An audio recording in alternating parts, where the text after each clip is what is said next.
오늘 오신 모든 분들, 또 영상으로 예배로 함께 하시는 모든 분들이 하나님의 축복과 은혜와 평강이 함께 하시기를 축원합니다. 현금보다 더 큰 무형자산이 신용이라고 합니다. 신용은 현금보다도 더 높은 재화 가치가 있다고 말을 합니다. 신용이 있으면 현금 없어도 물건 내주고요. 신용이 있으면 거래처를 터주고요. 신용이 있으면 거래도 더 확장할 수가 있습니다. 사람들은 믿을 수 있는 사람하고 일하고 싶어 합니다. 신용이라는 것은 현금보다도 더 큰 무형자산이라고 말을 합니다. 근데 오늘 성경을 보면 예수님의 고향 사람들은 예수님을 믿지 않습니다. 예수님은 고향 사람들을 가리켜서 믿지 않음을 이상히 여겼더라. 그렇게 말씀을 합니다. 여러분, 예수님 태어나신 곳은 유대 베들레헴, 자란 곳은 갈릴리 나사렛입니다. 성장한 그곳이 예수님의 고향이죠. 예수님의 직업은 목수입니다. 공생애를 시작하기 전까지 아버지 요셉의 직업, 목수직을 이어받아서 목수 일을 하셨습니다. 갈릴리 나사렛은 아주 작은 동네입니다. 주로 농업과 목축업을 합니다. 그러니까 목수로서 이제 집집마다 집수리도 예수님은 가서 하셨고, 또 집 짓는 일도 하셨고, 또 양축사 우리들을 짓는 일도 예수님이 가서 하셨습니다. 예수님은 그 일을 하심에 있어서 매우 신실하셨어요. 틀림없었고 약속한 날짜 지키셨고, 예수님이 손댄 모든 일에는 하자가 없었습니다.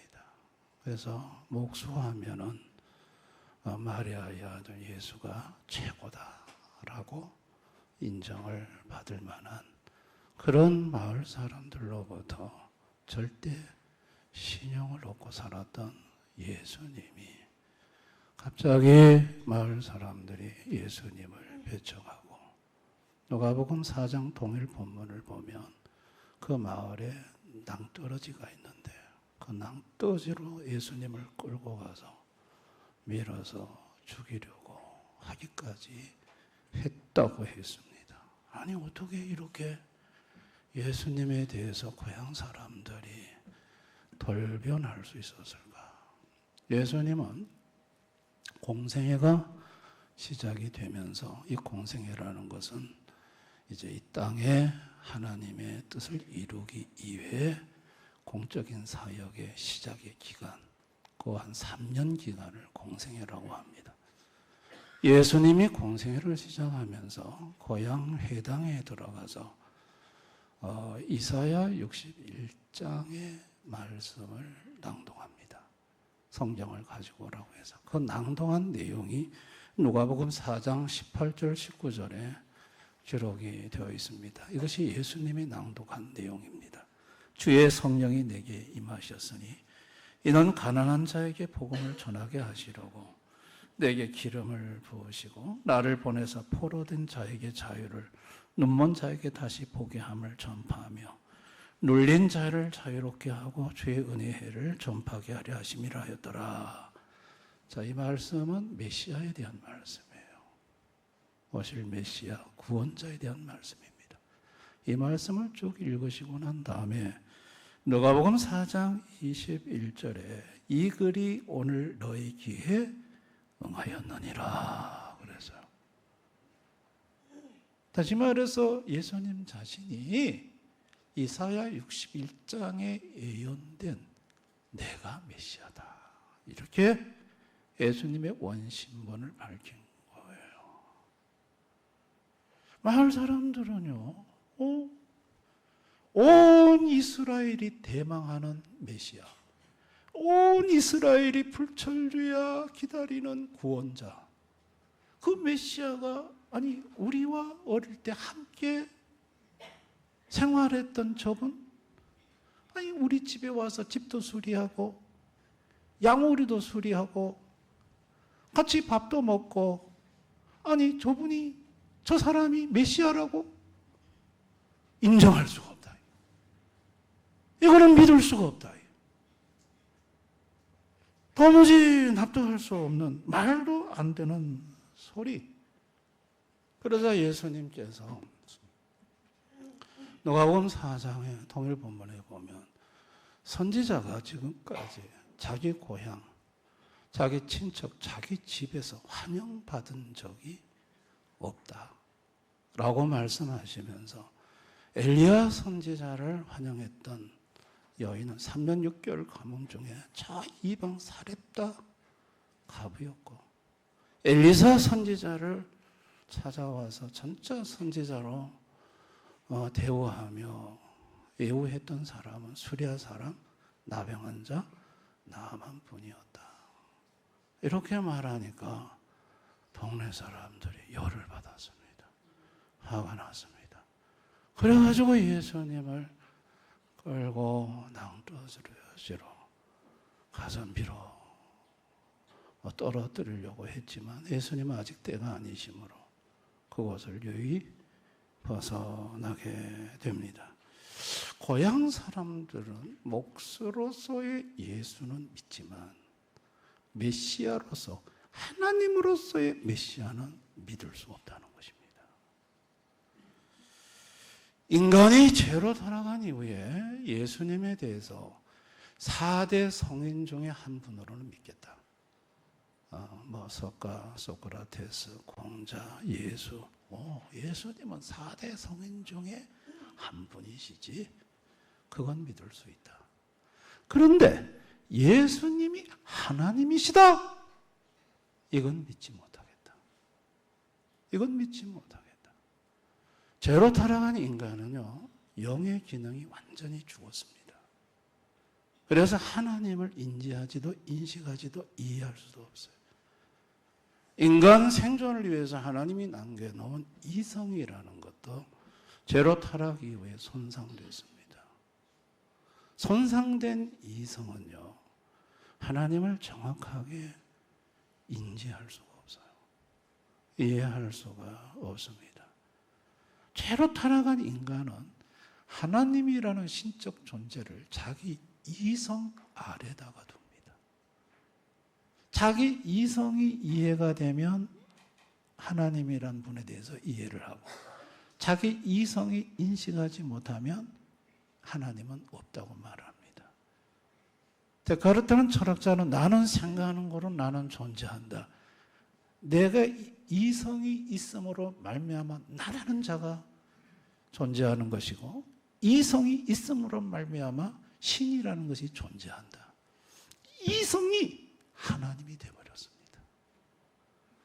이성이 하나님이 되어버렸어요. 여러분, 오늘 예수님의 고향 사람들은요, 예수님을 바라볼 때 완전히 이성으로 바라보는 거예요. 자, 그들의 이성은 놀라워합니다. 자, 2절을 한번 다 같이 한번 보시면 다 같이 한번 읽어볼까요? 시작. 안식일에 대여 회당에서 가르치니 많은 사람이 듣고 놀라 이르되 이 사람이 어디서 이런 것을 얻었느냐? 이 사람이 받은 지혜와 그 손으로 이루어지는 이 권능이 어찌? 여러분, 이성은요, 이성을 벗어나는 것을 접하면 놀라워합니다.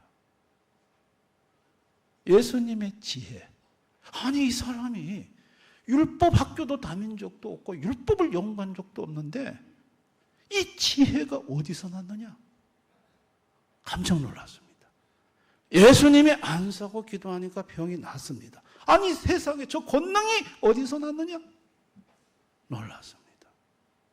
손상된 이성은 이성 이후에 이성을 초월한 세계의 신적 영역을 만나면 놀랍니다. 깜짝 놀라지만 이해할 수도 없고 이해가 안 되니까 놀라기만 할 뿐이지 믿지는 않습니다. 이게 오늘 고향 사람들이 주는 모습입니다. 예수님이 그들을 향한 반응은요, 6절에 그들이 믿지 않음을 이상히 여기셨더라. 예수님은 믿는 것을 당연하게 보시는 분입니다. 믿지 않는 것을 이상하게 보시는 분입니다.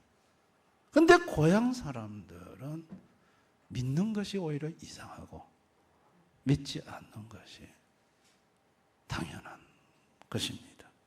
여러분, 이 고향 사람들의 시각과 예수님의 시각의 차이, 이것을 무엇으로 극복할 수 있을까요? 여러분, 고향 사람들은 그 손상된 이성으로 예수님의 지혜와 권능을 접하면서 그들은 불신의 반응을 보이자 5절에 거기서는 아무 권능도 행하실 수 없어 다만 소수의 병자에게 안싸고 고치실 뿐이었고 아무 권능을 예수님은 행하지 않으셨습니다. 다만 소수의 사람만 고쳐주고 고향을 떠나셨습니다. 여러분, 예수님이 어떤 분이실까요? 예수님은 지혜와 지식이 무궁하신 하나님입니다. 자, 로마서 11장 33절 다 같이 읽습니다. 깊도다 하나님의 지혜와 지식이 풍성하며 그의 판단은 헤아리지 못할 것이며 그의 길은 찾지 못할 것이요. 예수님의 지식과 지혜는 너무 깊어요. 깊어가지고 인간 이성이 도무지 이해할 수가 없어요. 너무 풍성해요.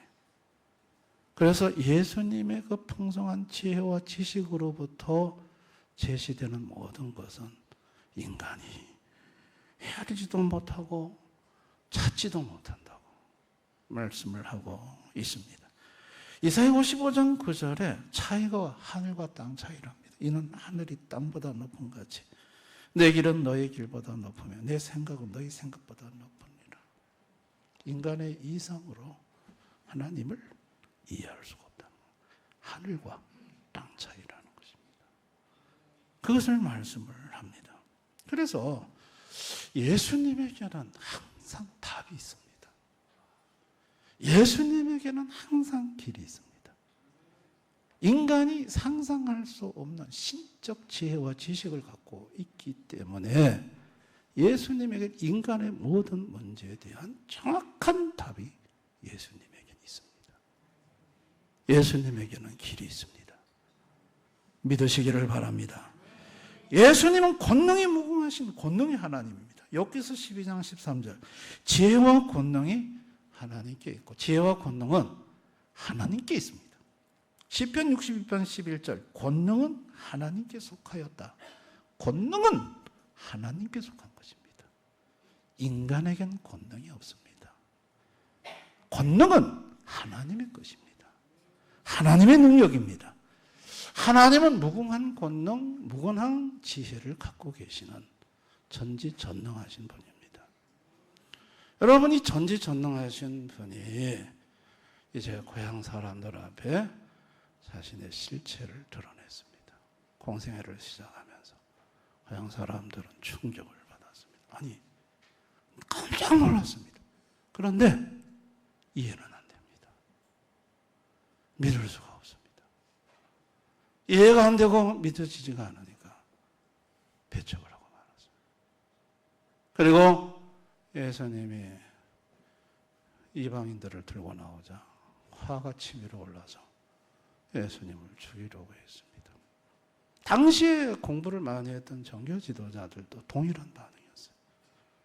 당시의 율법사, 서기관, 바리새인들도 도무지 예수님이 메시아라는 것이 하나님이라는 것이 그분의 손을 통해서 어마어마한 표적이 나타나는데 능력이 나타나는데도 손상된 이성으로 이해가 안 되는 거예요. 이해가 안 되니까 그냥 전부 다 배척을 하고 말고 십자가에 못 박아 죽이는 일을 자행했던 것입니다. 예수님의 제자들은 어떤가? 제자들은 그러면 3년 동안 동고동락하면서 그게 이해가 됐는가? 아니요. 예수님 제자들도 사실은 이해가 안 됐습니다. 그래서 예수님의 제자들도 예수님하고 동행하면서 호칭을 보면 라비오라는 호칭을 씁니다. 선생님이요. 선생님이요. 예수님의 제자들도 이건 이성으로는 이해할 수가 없는 거예요. 예수님에게 일어나는 지혜와 그 권능은 손상된 이성으로는 도저히 받아들일 수도 없고 인정할 수도 없는 거예요. 여러분, 그것은요, 인간 이성을 초월한 세계이기 때문에 인간 이성으로 이해 불가합니다. 그러면 어떻게 그거를 받아들일 수가 있느냐? 믿음을 선물 받음으로. 에베소 2장 8절에 믿음은 하나님의 선물. 하나님의 선물인 믿음이 와줘야 합니다. 로마서 10장 17절 믿음은 들음에서 나고 들음은 그리스도의 말씀. 그리스도의 말씀을 들으면 다 믿음이 생기느냐? 아니요. 에베소 1장 17절 지혜와 계시의 영을 너희에게 주사 하나님을 알게 하시고, 지혜와 계시의 영이신 성령이 말씀을 들을 때 하나님은 이성을 초월한 이분이 하나님이시구나, 하나님의 지혜구나, 하나님의 권능이구나, 이게 알게 해준다는 거예요. 알게 해줄 때 그렇구나, 이해는 안 되는데 믿어진단 말이죠. 이해는 안 돼, 말도 안 되는 소리야. 그런데 믿어져. 이게 믿음이 선물입니다. 기도라는 것이 뭘까요? 기도라는 것은 지혜와 계시의 영을 받는 수단입니다. 누가복음 11장 13절에 구하는 자에게 성령을 주시지 않겠느냐. 기도하면 성령, 지혜와 계시의 영이 우리에게 임해옵니다. 그러면 말씀을 듣다가 알게 되는 겁니다. 내 이성을 초월한 신적 세계의 지혜와 신적 권능을 알게 되는 겁니다. 할렐루야. 그리고 그게 그냥 믿어지는 거예요. 희한해요. 그냥 믿어져요. 왜 믿냐? 믿어져서 믿는 거예요. 이런 일이 일어나요. 믿는 것을 이상하게 보는 죄로 타락한 인생들, 믿음을 오히려 이상하게 생각하는 죄로 타락한 인생들에게 하나님 아버지가 아들 예수를 보내 죄값 물어주고 지혜 계시의 영 성령 받게 해서 말씀 들을 때 이성으로 알 수 없는 하나님이 주신 믿음으로만 알 수 있는 하나님의 세계, 하나님의 지혜, 하나님의 권능을 알게 해서 그 권능을 받아 누리며 사는 복된 인생으로 만들어주고자 하셨던 것이 하나님 아버지가 아들 예수를 이 땅에 보내신 마음이셨던 거예요. 할렐루야. 예수님의 고향 사람들은요, 예수님이 고향에 가서 회당에서 내가 메시아다라고 밝히시면서 권능을, 지혜를 드러내 보이신 것은 고향 사람들의 문제를 해결해 주고 싶으셨던 거예요. 여러분, 예수님은요, 고향 사람들 어려서부터 늘 같이 동고동락했기 때문에 어머니 마리아가 어디 이웃집에 저 집에는 자녀 문제가 있다, 저 집에는 건강 문제가 있다, 저 뒷집에는 경제 문제가 있다. 어려서부터 예수님은요, 그 작은 마을의 사람들의 사정을, 집집마다 어떤 문제가 있는지를 다 알고 계셔요. 많이 들으셨어요. 그러나 공생애가 시작되지 않았기 때문에 예수님은 그걸 알면서도 해결해 주지 않으셨다가 이제 고향에 와서 드디어 공생애가 시작되고 주님은 그 권능으로 집집마다의 모든 문제를 해결해 주고 싶으셨어요. 그러나 그들은 예수님을 받아들이지 않았습니다. 믿지 않았습니다. 그래서 더 이상 아무 권능도 행하실 수 없었다고 그랬습니다. 고향 사람들은 정말 자신의 인생에 모든 문제를 해결받을 수 있는 서로의 기회를 다 놓치고 만 것입니다. 예수님이 못 해결해 줄 일이 뭐가 있겠습니까? 자녀 문제도 다 해결해 주실 수 있고, 아니 경제 문제도 다 풀어줄 수 있고, 질병 문제도 집집마다 다 해결해 줄 수 있는 권능이 예수님에게 있는데, 그만 그 예수님을 배척함으로 그 모든 아까운 기회를 놓치고 만 것입니다. 오늘 이 시대를 살아가는 불신 인생들, 참으로 많은 문제가 있습니다. 잠언 20장 24절에 사람의 걸음은 여호와로 말미암나니 사람이 어찌 자기 길을 알 수 있으랴. 사람이 어찌 자기 길을 알 수 있으랴. 어떤 인간도 자기 앞길을 모릅니다. 어떤 인생도 자기 앞날을 모릅니다. 어느 후에 어떤 일이 일어날지 모릅니다. 사람이 어찌 자기 길을 알 수 있으랴. 모릅니다.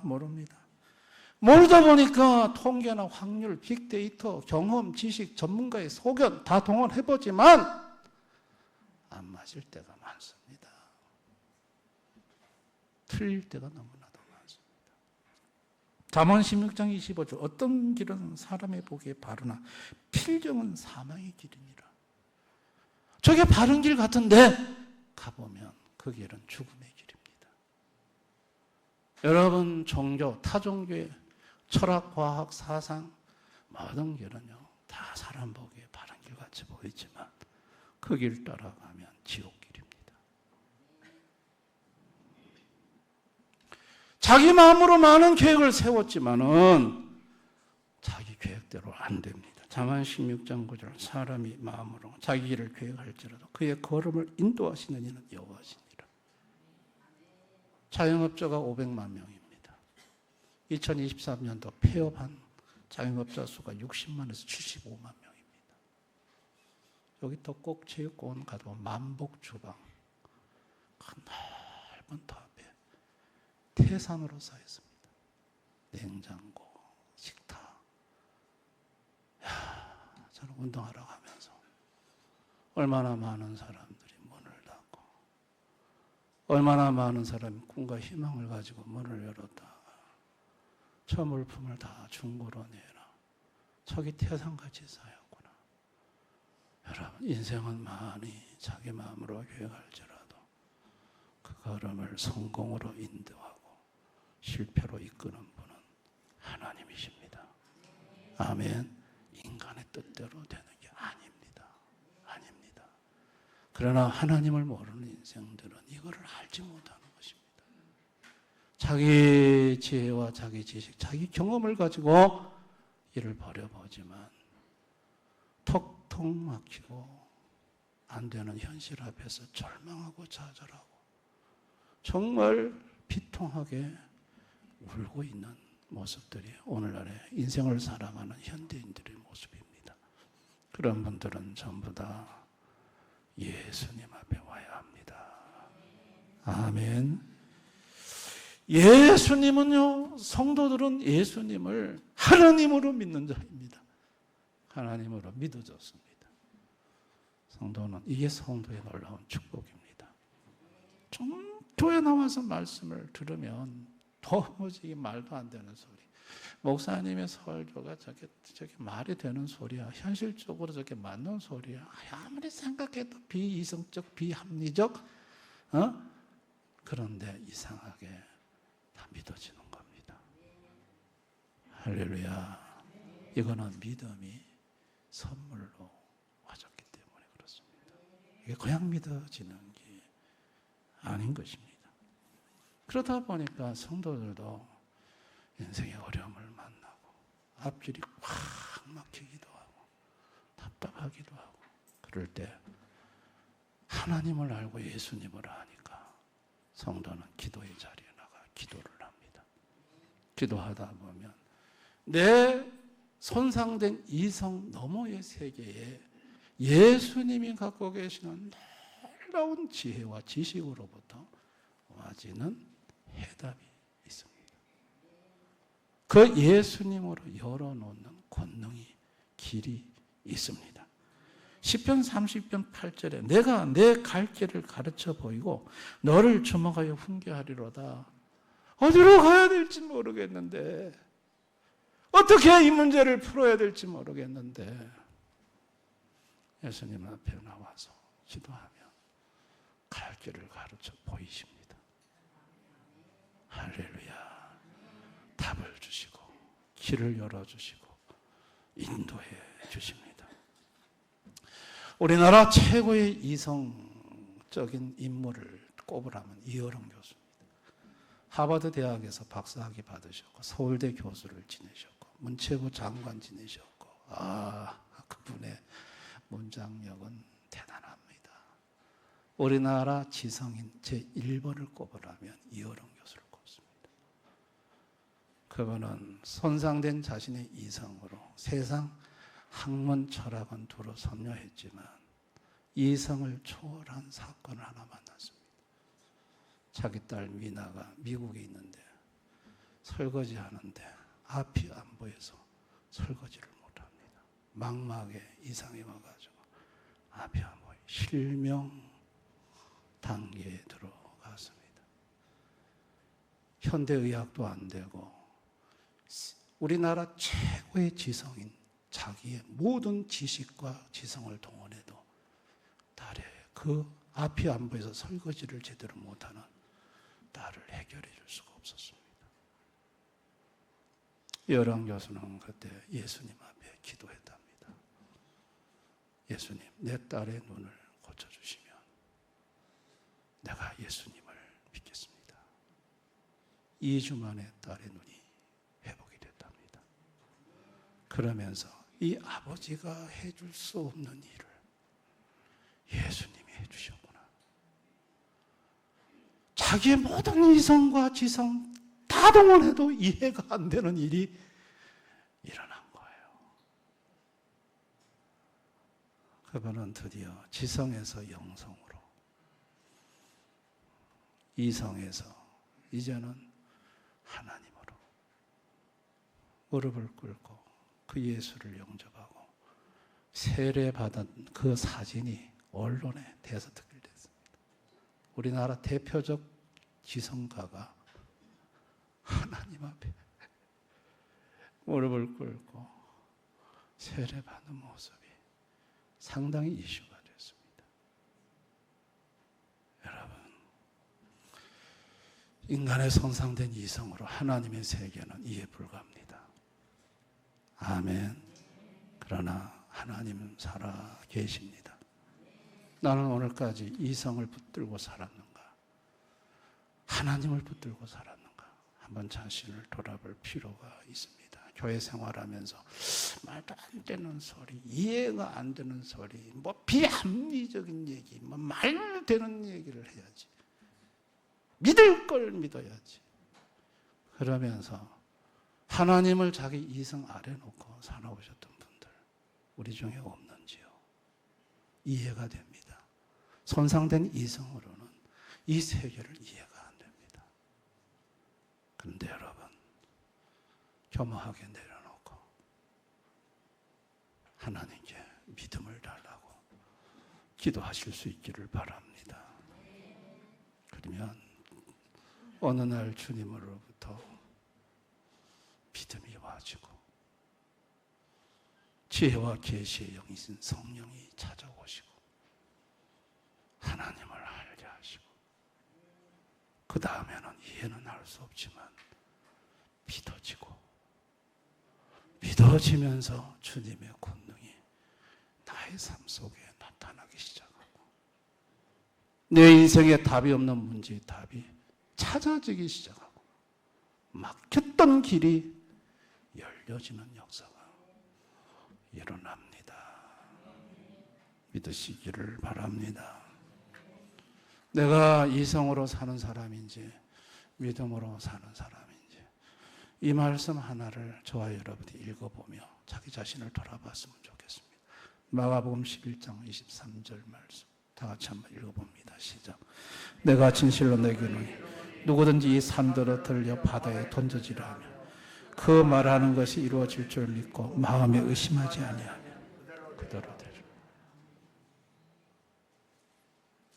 이걸 그대로 믿는다면 좀 이상하지 않습니까?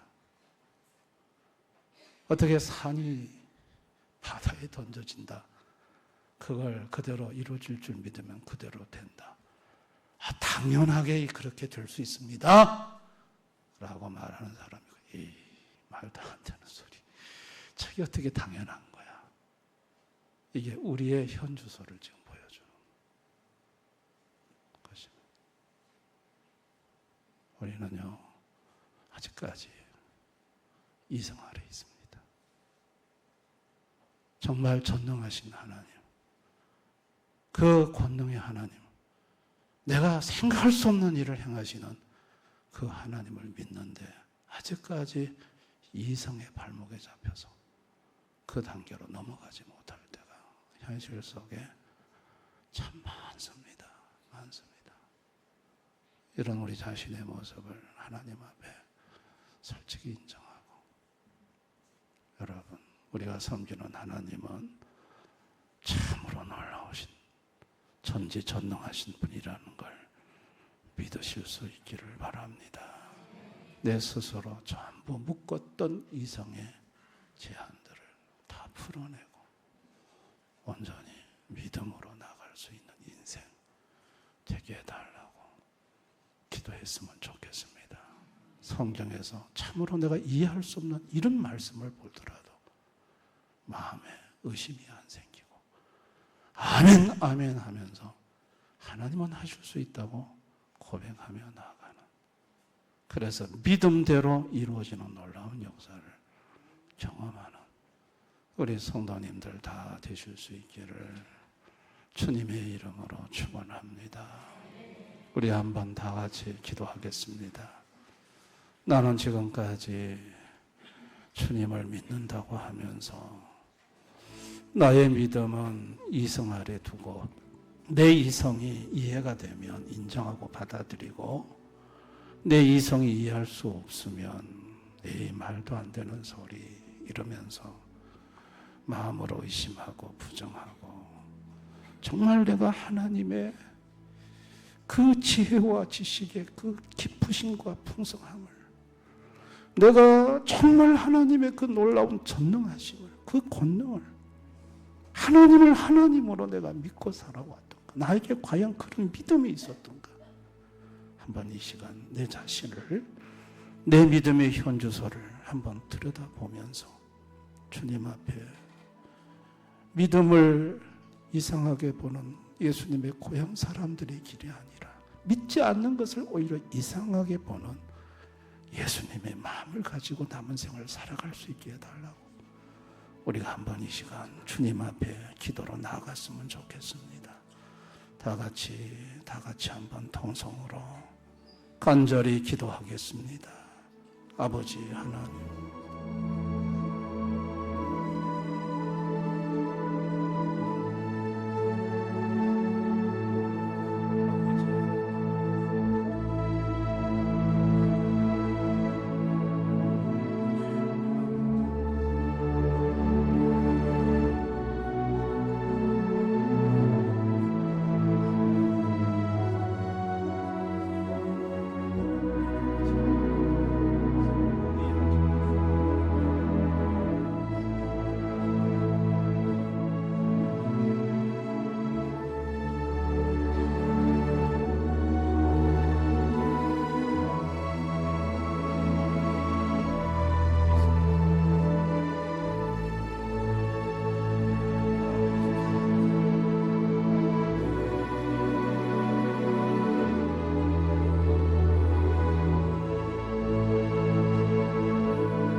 우리는 아직도 이성의 발목이 잡혀 있습니다. 천지를 창조하신 창조주, 홍해를 가르신 전능자, 그 지혜와 지식에 무궁하신 그 하나님을 우리는 아직도 안다고 하지만 내가 상상할 수 없는 세계에 대하여 이해가 안 된다고 하며 인정할 수 없다고 하는 내 마음의 소리를 들으면서 나는 아직도 이성에 머물러 있는 자임을 고백하지 않을 수가 없습니다. 이 이성 넘어 믿음으로서만 이해할 수 있는 이 초월적 세계, 하나님의 지혜와 지식과 권능의 세계에 우리 대원의 성도님들이 의심 없이 다 들어갈 수 있도록 지혜와 계시형 성령이 임하셔서 알게 해주시고 믿어지게 해주시기를 원합니다. 그래서 주님의 놀라운 권능을 경험하게 하시고 길이 없는 곳에서, 답이 없는 곳에서 주님의 지혜와 지식으로 답을 얻고 길을 찾는 우리 대원의 가족들이 다 되게 해 주옵소서. 믿음을 이상하게 보는 게 아니라 믿지 않음을 오히려 이상하게 보며 사는 예수님의 마음, 예수님의 시각으로 사는 우리 성도들 되게 해 주시기를 원합니다. 예수님 이름으로 기도드리옵나이다. 아멘.